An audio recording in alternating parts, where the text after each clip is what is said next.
Ole Romeni mengaku masih berkomunikasi dengan PSSI dan sejumlah penggawa timnas Indonesia. Bikin geram supporter timnas Indonesia, Saywar penggawa timnas Filipina untuk skuad Garuda. Pelatih dan media Irak benar-benar memantau perkembangan sepak bola Indonesia. Berikut berita selengkapnya yang sudah kami rangkum.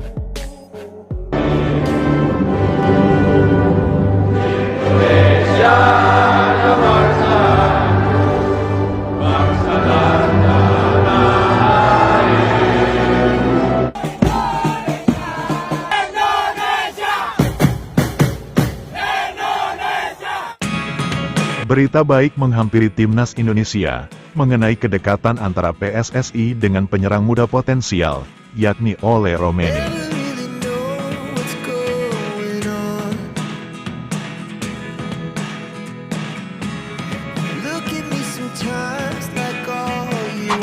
Ragnar Oratmangun turun tangan secara langsung untuk meyakinkan Ole Romeni agar dalam waktu dekat ini mau segera bergabung timnas Indonesia. Berita yang beredar baru-baru ini, PSSI sudah berkoordinasi dengan sejumlah calon pemain keturunan tambahan. Pendekatan itu juga dilakukan dengan striker muda potensial, yakni Ole Romeni. Setelah tawaran PSSI itu menghampiri Romeni, sejumlah media tanah air memprediksi, Ole Romeni bakal segera bergabung timnas Indonesia. Namun, setelah pernyataan Erick Thohir yang baru saja diutarakan pada media, Ketua PSSI tersebut menegaskan, memang benar, dalam waktu dekat ini, akan ada striker grade A yang bakal bergabung timnas Indonesia. Namun Erick Thohir menegaskan, tapi yang pasti bukanlah Ole Romeni, ada striker lain yang sedang dalam proses naturalisasi.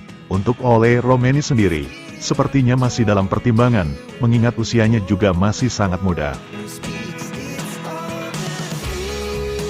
Mengetahui hal itu, Ragnar Oratmangun sebagai teman Romeni, berinisiatif turun tangan mendekatinya, dengan cara meyakinkannya agar Ole Romeni mau bergabung timnas Indonesia, sebab Ragnar Oratmangun sudah mengetahui potensi Ole Romeni yang begitu baik jika dia masuk skuad timnas Indonesia. Terlepas dari masa pertimbangannya saat ini, jika rayuan Ragnar itu berhasil, dan Ole membuka diri, maka lini serang skuad Garuda sangat berpotensi akan semakin ciamik.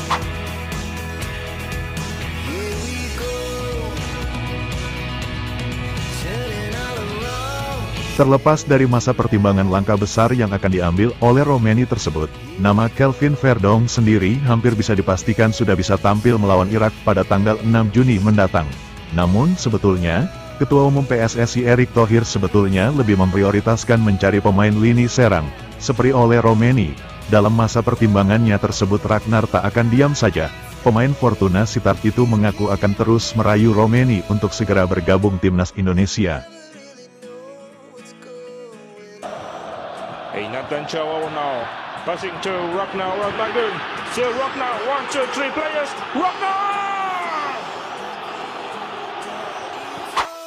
Berikut ungkapan Ragnar Oratmangun, iya benar, Ole Romeni sedang mempertimbangkan. Terakhir kali saya berbincang sama dia saat sebelum saya ke Indonesia untuk pertandingan melawan Vietnam, saya kurang tahu pasti apa yang dia pikirkan sekarang. Tapi nanti saya akan menghubungi dia tentang apa yang akan dia putuskan. Itulah kata Ragnar dalam wawancara bersama media kumparan. Andai dalam waktu dekat Ole Romeni memutuskan untuk bergabung timnas Indonesia, pengalaman Romeni di Eropa tentunya akan sangat memberi warna serangan skuad Garuda. Dia merupakan penyerang serba bisa. Dia bisa ditempatkan sebagai target man. Dia juga bisa menempati posisi winger kanan. Dengan begitu striker muda tersebut bisa kolaborasi bersama Ragnar yang merupakan winger kiri.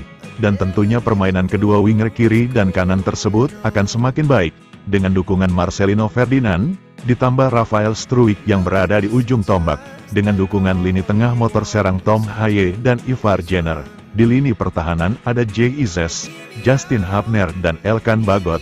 Bisa dibayangkan bagaimana sangarnya lini per lini timnas Indonesia jika itu segera terwujud.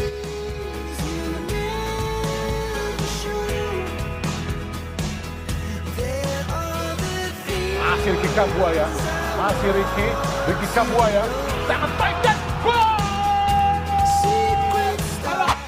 Salah satu pemain timnas Filipina, yakni Daisuke Sato, mengaku tak sabar ingin segera berhadapan dengan timnas Indonesia. dalam laga lanjutan grup F kualifikasi Piala Dunia 2026 zona Asia. Berikut ungkapan Daisuke Sato dalam artikel berita pertandingan lanjutan grup F. Saya sangat bersemangat untuk menghadapi pertandingan antara Indonesia kontra Filipina di laga berikutnya. Seperti yang saya katakan sebelumnya, yang membuat saya sangat tak sabar dan begitu penasaran adalah, di pertandingan nanti melawan Indonesia, tentu ada sisi tangguh yang membuat kami terpacu, dan yang kedua, kami juga merupakan tim underdog yang tidak diunggulkan di grup F. Tapi menurut saya, kami yakin bisa berikan perlawanan yang baik nantinya. Tentunya itu akan menjadi pertandingan yang sangat sulit bagi kami dan saya sadar atas hal itu, bermain di Gelora Bung Karno dan saya yakin, pastinya stadion akan penuh. Namun justru saya berharap hal itu ungkapnya, kemudian saya sangat bersemangat, karena melihat mantan rekan setim atau teman saya di sana seperti Mark Klok, saya tak sabar menantikan pertandingan tersebut. Itulah ungkapan percaya diri Daisuke Sato yang merupakan penggawa timnas Filipina tersebut. Oleh penjaga gawang dari Filipina, Neil Etridge, luar biasa Indonesia.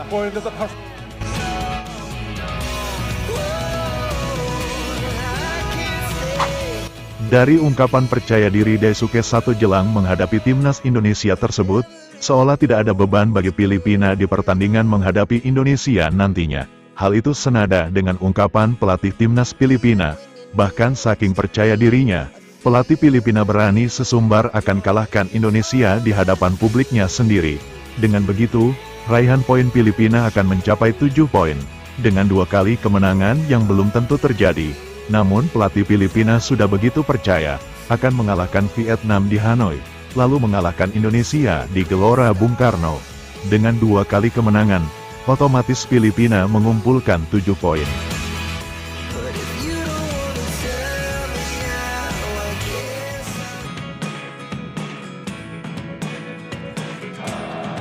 Now, passing to Ragnar, to Ragnar, 1, 2, 3 players, Ragnar!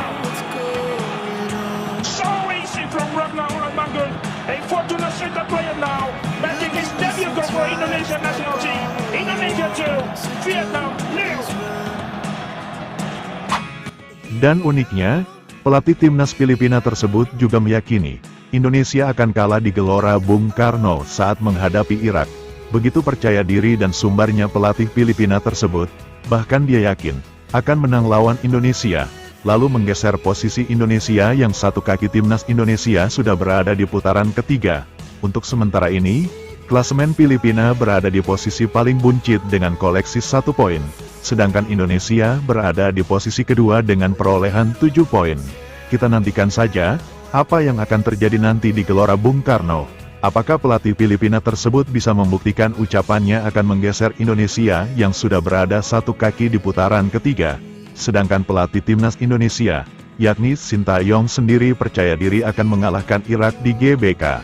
Jika Sintayong percaya dapat meraih kemenangan melawan Irak yang notabene salah satu tim raksasa Asia, lalu bagaimana target Sintayong untuk menghadapi Filipina?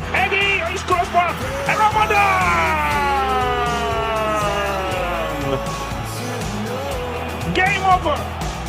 Absolutely game over for Asia on the attack. Sayuri through the legs of the defender. Marcelino equalizes for Indonesia. Stopping second corner kick. It's Jason. Kemenangan meyakinkan timnas Indonesia atas Vietnam 0-3 yang terjadi di Hanoi, Vietnam, membuat pelatih timnas Irak Jesus Casas ikut menyoroti perubahan besar yang terjadi pada skuad timnas Indonesia. Menurut Jesus Casas, Indonesia saat ini merupakan tim yang benar-benar berbeda. Saya baru menyadari, saat kami mengalahkan Indonesia di Basra dengan skor 5-1, itu tidak bisa jadi rujukan. Pasalnya, timnas Indonesia saat itu tidak dengan kekuatan penuh. Banyak pemain Indonesia yang tidak bisa tampil saat itu. Setidaknya ada 5 pemain inti Indonesia tidak tampil saat itu, termasuk Ivar Jenner, Marcelino Ferdinand, dan beberapa pemain lainnya. Kami akan menghadapi tim yang berbeda saat bertandang di Gelora Bung Karno nanti.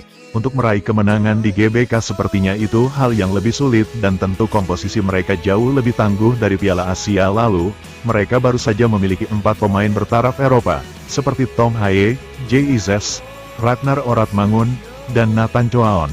Keempat pemain tersebut sudah pasti tampil di GBK, ditambah kiper berkualitas yang sedang dalam proses, yakni Martin Paes.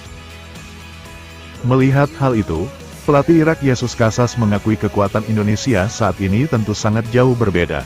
Jesus Casas juga mengatakan, "Saya mengetahui kabarnya Indonesia juga masih akan terus menambah kekuatan baru, dan saya belum tahu siapa saja namanya. Namun kabar yang saya terima, dalam waktu dekat untuk menghadapi kami, Indonesia akan menambah 2 hingga 5 pemain lagi." Perihal itu, pelatih timnas Irak tersebut juga mengungkapkan keuntungannya saat ini. Posisi Irak sudah diuntungkan dengan menduduki juara grup. Saya sadar, Indonesia nanti tentu akan habis-habisan mengalahkan kami. Dengan cara apapun Indonesia tentu tidak mau hasil imbang, apalagi harus kalah. Ini situasi yang cukup sulit bagi kami. Namun kami tidak begitu mengkhawatirkan soal hasil akhir nantinya, yang pasti Indonesia nanti akan tampil berbeda saat melawan kami di GBK. Dan kabarnya, Indonesia mematok 3 poin untuk mengalahkan kami. Saya mengetahui berita itu melalui pelatih timnas Indonesia yang memberikan pernyataannya. Sintayong mengatakan, percaya diri akan mengalahkan Irak. Hal itu diutarakan langsung olehnya, seusai laga mengalahkan Vietnam di Hanoi. Dia benar-benar mematok target menang melawan kami di GBK.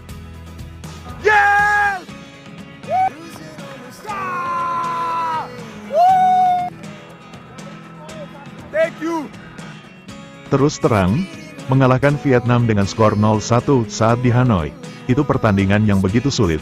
Namun keberuntungan masih berada pada Irak. Kami menang 0-1 atas Vietnam di menit-menit akhir. Namun Indonesia dapat melumat Vietnam dengan skor telak 0-3. Itulah rujukan saya dalam menilai kekuatan Indonesia yang sangat berbeda dengan dulu. Ditambah akan ada sejumlah pemain baru yang akan dipersiapkan melawan kami nantinya. Itulah pernyataan pelatih Irak Jesus Casas, seusai mengetahui hasil pertandingan antara Vietnam kontra Indonesia di Maidin Stadium. Memang benar, apa yang disampaikan pelatih asal Spanyol tersebut, itu sesuatu yang realistis. Apa yang dikatakan Jesus Casas pada media Irak Al-Qadam, dalam hal ini, Irak tidak begitu mencemaskan jika nanti tim besutannya tidak mampu mengalahkan Indonesia. Melihat skuad timnas Indonesia terus menunjukkan peningkatan materi pemain dan performa bermain. Dan hal itu juga dikonfirmasi langsung oleh Sintayong. Indonesia menargetkan menang melawan Irak. Begitu percaya dirinya Indonesia dapat melumat Irak di GBK. Tentu pernyataan itu tidak asal-asalan. Hal itu semua berdasarkan persiapan matang, bekal dan strategi untuk nantinya. Dan hal itu sudah dikantongi Sintayong untuk skuad Garuda menghadapi Irak. Sebelum meninggalkan tayangan ini, silakan Anda subscribe channel YT Real ini, agar Anda terus mendapatkan berita perkembangan serta informasi jadwal pertandingan timnas Indonesia selanjutnya. Sampai jumpa di tayangan berikutnya. Bye YT Real.